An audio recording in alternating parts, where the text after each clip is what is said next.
வணக்கம், நான் doctor Balaji atlas ஹாஸ்பிட்டலேருந்து பேசுகிறேன். இந்த வீடியோ மூலிமா உங்களை சந்திக்கிறதுல எனக்கு ரொம்ப மகிழ்ச்சி. இந்த வீடியோவில் செரிப்ரல் பால்சி அப்படின்ற ஒரு தொந்தரவை பற்றி நம்ம பேசலாம். செரிப்ரல் பால்சி அப்படின்னா இது வந்து ஒரு சிங்கிள் என்டிட்டி கிடையாது, இது வந்து ஒரு குரூப் ஆஃப் டிஸார்டர்னு சொல்லலாம். இது மெயினாக குழந்தையோட பிரெயின் அஃபெக்ட் பண்ணுற டிஸார்டர். குழந்தை அம்மா வயிற்றில் இருக்கும்போது அதுக்கு பிரெயினில் ஏதாவது இன்சல்ட் ஏற்பட்டுச்சு, இல்லை பிறக்கும் போது ஏதாவது இன்சல்ட் ஏற்பட்டுச்சு அப்படின்னா இந்த டிஸார்டர் வரும். இதோட காரணங்களை பார்த்திங்கன்னா நம்ம 3 வகையாக பிரிக்கலாம்.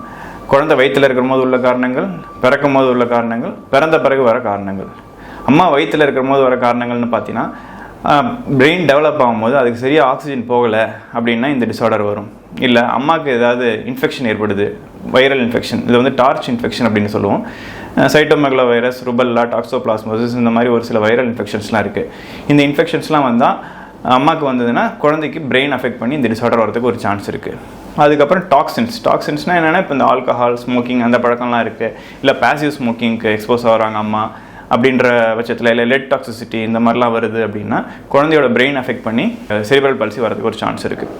அப்புறம் RH இன்கம்பேட்டபிலிட்டினா என்னென்னா பிளட் குரூப் மிஸ்மேட்ச். அதாவது அப்பாவுக்கு வந்து பாசிட்டிவ் பிளட் குரூப் இருக்கும், அம்மாவுக்கு வந்து நெகட்டிவ் பிளட் குரூப் இருக்கும். அப்போ குழந்தைக்குமே பாசிட்டிவ் பிளட் குரூப் இருந்ததுன்னா ஒரு மிஸ்மேட்ச் இருக்கும் அம்மாவுக்கும் குழந்தைக்கும். அப்போ வந்து இந்த RH இன்கம்பேட்டபிலிட்டின்ற தொந்தரவு வரத்துக்கு ஒரு சான்ஸ் இருக்குது.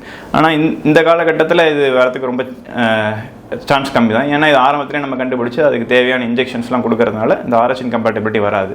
இதை தவிர பார்த்திங்கன்னா ஸ்ட்ரோக்னால் என்னென்னா குழந்தைக்கு போகிற பிளட் வெசலில் ஏதாவது அடைப்பு ஏற்பட்டு சரியாக பிளட் சப்ளை இல்லாமல் பிரெயின் டெவலப் ஆகாமல் இருக்கிறது ஸ்ட்ரோக் அப்படின்றது சொல்கிறோம். அதே மாதிரி குழந்தை பிறக்கையில் வர காரணங்கள்லாம் பார்த்திங்கன்னா ஃபார் எக்ஸாம்பிள் இப்போ வந்து லேபர் வந்து ரொம்ப ப்ரொலாங் ஆகுது, அப்போ வந்து இந்த மாதிரி தொந்தரவு, அப்போ வந்து பிரெயினுக்கு போகிற ஆக்சிஜன் குறையுது அப்படின்னா இந்த தொந்தரவு வரதுக்கு வாய்ப்பு இருக்குது. அதே மாதிரி இந்த வேக்யூம் போட்டு எடுக்கிறாங்க, இல்லை இந்த ஃபோர்சப்ஸ் போட்டு எடுக்கிறாங்க குழந்தைய அப்படின்னா இந்த சான்ஸ் இந்த மாதிரி வரதுக்கு ஒரு வாய்ப்பு இருக்குது. இல்லை நார்மலாக வந்து குழந்தையோட தலை தான் வெளில வரணும், அது வராமல் இந்த பட்டக்கோ இல்லை ஷோல்டரோ அந்த மாதிரிலாம் வருது அப்படின்னா இந்த செரிப்ரல் பால்சி வரதுக்கு ஒரு சான்ஸ் இருக்குது. இதில் நம்ம கவனிக்க வேண்டிய விஷயம் என்னென்னா இந்த காலகட்டத்தில் வந்து இந்த மாதிரி கொஞ்சம் ரிஸ்க் இருந்தாலே டாக்டர்ஸ் வந்து உடனே சிசேரியன் செக்ஷனுக்கு போயிடலாம் அப்படின்னு சொல்கிறாங்க. ஏன்னா அந்த மாதிரி செரிப்ரல் பால்சி வந்துருச்சு அப்படின்னா அது ரொம்ப ஒரு கொடூரமான டிஸார்டர் தான் அப்படின்ற மாதிரி நான் சொல்லுவேன். ஆனால் இந்த காலத்தில் வந்து சிசேரியன் செக்ஷன் சொன்னாலே கொஞ்சம் சந்தேக கண்ணோட்டோட தான் பார்க்குறாங்க. அது கொஞ்சம் அவாய்ட் பண்ணிக்கிறது நல்லது. ஏன்னா நார்மல் டெலிவரி நல்லது தான், ஆனால் அது ப்ரோலாங் ஆகுது அப்படின்னா இந்த ரிஸ்க் இருக்குங்கிறதுனால சிசேரியன் செக்ஷன் போய்க்கிறது ரொம்ப நல்லது. இதுக்கப்புறம் பார்த்தீங்கன்னா குழந்தை பிறந்த பிறகு எந்தெந்த தொந்தரவுனாலும் இந்த செரிப்ரல் பால்சி வரும் அப்படின்னு கேட்டிங்கன்னா அதே மாதிரி குழந்தையோட பிரெயினுக்கு ஏதாவது இன்ஃபெக்ஷன், ஃபார் எக்ஸாம்பிள் இப்போ மெனிஞ்சைட்டிஸ், என்செஃபலைட்டிஸ் அப்படின்லாம் சொல்கிறோம்.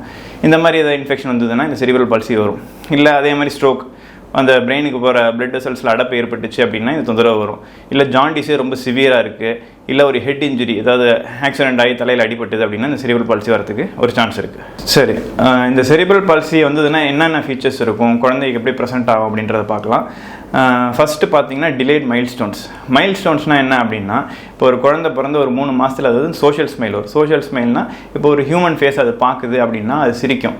அதே மாதிரி ஒரு 6 மந்த்ஸில் வந்து அது உட்காரும், 9 மந்த்ஸில் வந்து தவழும், ஒரு 1 இயரில் வந்து நிற்கும், நடக்க ஆரம்பிக்கும். இதெல்லாம் வந்து ஒரு பர்டிகுலர் டைம் ஃப்ரேமில் நடந்தாகணும். இதுதான் வந்து மைல்ஸ்டோன்ஸ். இந்த செரிப்ரல் பால்சி வந்ததுன்னா இது வந்து இந்த கரெக்டான டைம் ஃப்ரேமில் குழந்தை இது பண்ணாது, கொஞ்சம் டிலே ஆகும். இல்லை ஒரு சில குழந்தைங்கள் வந்து இதை பண்ணாமலே கூட போகும். ரொம்ப சிவியர் செரிப்ரல் பால்சி அப்படின்னா அந்த குழந்தையால் கடைசி வரைக்கும் உட்கார முடியாத அளவுக்கு கூட போகும். இதுதான் வந்து டிலேட் மைல்ஸ்டோன். இதை தவிர்த்து பார்த்தீங்கன்னா மசில், டெண்டன் இதெல்லாம் ரொம்ப டைட்டாக இருக்கும், தசைகள்லாம் ரொம்ப இறுகி போயிருக்கும், கையெல்லாம் வந்து ரொம்ப டைட்டாக இருக்கும், கால்லாம் ரொம்ப டைட்டாக இருக்கும், குழந்தையால் சரியாக நடக்க முடியாது, இல்லை நடந்தாலுமே அதுக்கு பேலன்ஸ் பத்தாது. அதே மாதிரி இன்டெலிஜென்ஸ் லெவலும் வந்து நார்மல் குழந்தை மாதிரி இருக்காது. பேசுகிற திறமை, படிக்கிற திறமை அதெல்லாம் வந்து கொஞ்சம் கம்மியாக இருக்கும், கொஞ்சம் மென்டல் ரிட்டார்டேஷன் இருக்கும், ஸ்பெஷல் ஸ்கூல் தேவைப்படலாம், அந்த மாதிரி இஷ்யூஸ்லாம் இருக்கிறதுக்கு வாய்ப்பு இருக்குது. இதெல்லாம் தான் செரிப்ரல் பால்சியோட சிம்டம்ஸ். ஆனால் செரிப்ரல் பால்சி ஒரு குழந்தைக்கு செரிப்ரல் பால்சி இருக்குன்னா இந்த அனைத்து சிம்டம்ஸும் இருக்கணும்னு அவசியம் இல்லை. இது வந்து ஒரு சில குழந்தைங்களுக்கு வந்து சிவியாரிட்டி ரொம்ப கம்மியாக இருக்கும், அப்போ வந்து மினிமல் சிம்டம் இருக்கும். சிவியாரிட்டி ரொம்ப ஜாஸ்தியாக இருக்கிற குழந்தைங்களுக்கு வந்து எல்லா சிம்டமும் இருக்கும். அந்த மாதிரி ஒரு ஸ்பெக்ட்ரம் தான். சரி, இந்த செரிப்ரல் பால்சி வந்துருச்சு அப்படின்னா இதுக்கு எதுவும் ட்ரீட்மெண்ட் இருக்கா அப்படின்னு கேட்டிங்கன்னா அன்ஃபார்ச்சுனேட்லி இதுக்கு பர்மனெண்ட் க்யூர் எதுவுமே கிடையாது. எல்லாமே வந்து ஒரு சப்போர்ட்டிவ் மெஷர்ஸ் தான். மெயினாக பார்த்தீங்கன்னா கொஞ்சம் ஃபிசியோதெரப்பி கொடுக்கலாம். ஃபிசியோதெரப்பி கொடுத்து அந்த மசில் டைட் ஆனதெல்லாம் கொஞ்சம் லூஸ் பண்ணி விடலாம், பேரண்ட்ஸை எஜுகேட் பண்ணலாம், அவங்க வீட்லேயே வந்து இந்த குழந்தைக்கு தேவையான ஸ்ட்ரெச்சிங் எக்ஸசைஸ்லாம் பண்ணி இது மாதிரி விடலாம். இல்லை அந்த கேலிப்பர்ஸ், அதாவது அந்த பிரேசஸ், கேலிப்பர்ஸ் அப்படின்லாம் சொல்லுவோம், சப்போர்ட் கொடுத்து குழந்தைய நடக்க வைக்கலாம், அந்த மாதிரிலாம் பண்ணலாம். ஸ்பெஷல் ஸ்கூலில் அட்மிஷன் போடலாம். இல்லை ரொம்பவே டைட்டாக இருக்குது, மசில்லாம் டைட்டாக இருக்குது அப்படின்னா இந்த பொட்டுலினியம் இன்ஜெக்ஷன் சொல்லுவோம். அதில் வந்து என்னென்னா அந்த மசிலில் வந்து அந்த இன்ஜெக்ஷன் இன்ஜெக்ட் பண்ணோம் அப்படின்னா அந்த மசில் கொஞ்சம் லூஸ் ஆகும். இந்த மாதிரி விஷயங்கள்லாம் இருக்குது. ஆனால் இதெல்லாம் பண்ணியுமே ரொம்ப டைட்டாக இருக்குது அப்படின்னா ஒரு சில சர்ஜரிஸ்லாம் இருக்குது. டெண்டன் லென்தனிங் சர்ஜரிஸ் அப்படின்னு சொல்லுவோம். இப்போ பார்த்தீங்கன்னா மோஸ்ட் காமன்லி பார்த்தீங்கன்னா அந்த டெண்டோ அக்கிலிஸ்ன்ற டெண்டன், குதிங்காலில் இருக்கிற அந்த தண்டு நரம்பு இருக்குல்ல, அது வந்து ரொம்ப டைட் ஆகிடும். அதே மாதிரி முட்டிக்காலுக்கு பின்னாடி இருக்கிற அந்த ஹாம்ஸ்ட்ரிங் டெண்டன்னு சொல்லுவோம், அதுவுமே ரொம்ப டைட் ஆகிடும். அப்படி டைட் ஆகிற பட்சத்தில் என்ன ஆகும் அப்படின்னா குழந்தையால் சரியாக நடக்க முடியாது. அது வந்து ஒரு மாதிரி க்ரோச்சிங் கேட்னு சொல்லுவோம். வெறும் விரலை மட்டும் ஊனி நடக்கும், சரியாக நடக்க முடியாது. அப்போ வந்து இந்த டெண்டன் லென்தனிங் சர்ஜரி பண்ணோம் அப்படின்னா குழந்தையால் ஓரளவுக்கு நல்லாவே நடக்க முடியும். அதே மாதிரி இந்த ஹிப் அடக்டாஸ் அப்படின்னு சொல்லுவோம். ஹிப் அடக்டாஸ் டைட் ஆச்சுன்னா கால் வந்து ஒன்றோட ஒன்று பின்னிக்கும்.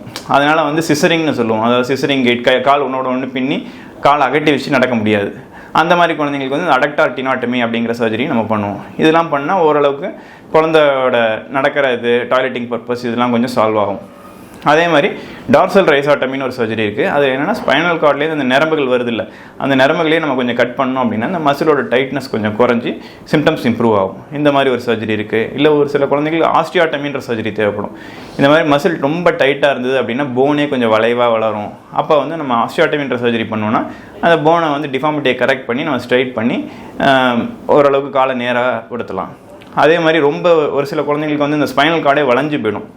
அது வந்து ஸ்கோலியோசிஸ் அப்படின்னு சொல்லுவோம். அந்த மாதிரி குழந்தைங்களுக்கு இந்த ஸ்கோலியோசிஸ் கரெக்ஷன் சர்ஜரிஸ் இந்த மாதிரி இதெல்லாம் இருக்குது. இந்த மாதிரி இதுக்கு செரிப்ரல் பால்சிக்கு தேவையான அனைத்து சர்ஜரிஸுமே நம்ம ஹாஸ்பிட்டலில் வந்து சிறந்த முறையில் ரொம்ப நாளாக பண்ணிக்கிட்டே இருக்கோம். உங்களுக்கு தெரிஞ்சவங்க யாராவது இல்லை வேண்டியப்பட்டவங்க யாருக்காவது குழந்தைங்களுக்கு இந்த பிரச்சனை இருந்ததுன்னா நீங்கள் தாராளமாக அட்லஸ் ஹாஸ்பிட்டல் ரெஃபர் பண்ணலாம். நாங்கள் வந்து கட்டாயமாக கேர் எடுத்து பார்த்துப்போம். உங்களுக்கு ஏதாவது டவுட் இருக்குது அப்படின்னா நீங்கள் கமெண்ட் செக்ஷனில் கமெண்ட் பண்ணலாம். நாங்கள் தாராளமாக அதுக்கு வந்து ஆன்சர் பண்ணுவோம். நன்றி, வணக்கம்.